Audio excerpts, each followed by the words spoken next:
Hi everyone, I hope you're well. It's a busy week in Forex markets, coming up with 3 big central bank meetings and GDP data out of China. The dollar has been rising as of late over speculation about Fed tapering, but this week we get to hear what other central banks have planned. For me, I'll be looking for opportunities in the Kiwi dollar, the Canadian loonie, and Japanese yen ahead of the respective central bank decisions. Stay tuned for more. GKFX Prime presents the week ahead.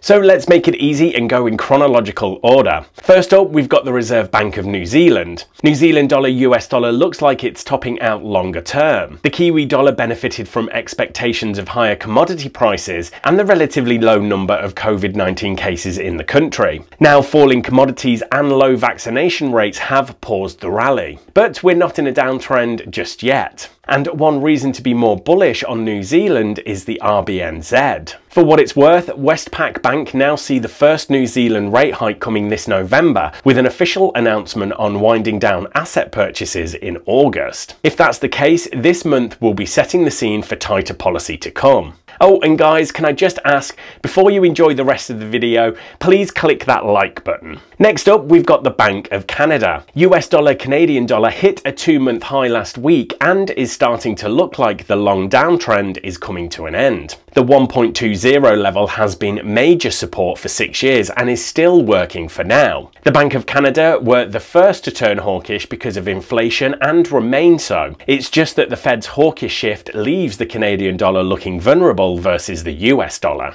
China GDP will be a big one for the global reflation trade. The pace of growth is expected to have picked up in Q2, with domestic strength now backed up by higher foreign demand for Chinese goods as Europe and US economies reopen. A good number should be good for risk-on assets like stocks and commodities, while a weak number would be good for the US dollar and bond markets. We can also give a quick mention of the Bank of Japan. Their big news is the moves to support bank lending towards climate change causes. But given the sky-high COVID cases in Tokyo and the chance of an Olympic Games with no visitors, monetary policy should basically stay unchanged, with little change in guidance. Now let's round off with the rest of the highlights in the economic calendar. So we've covered the big ones, but there is also US inflation and retail sales data to watch out for at the start and at the end of the week. If US inflation tails off, then the Fed will be vindicated in their view that inflation gains are transitory.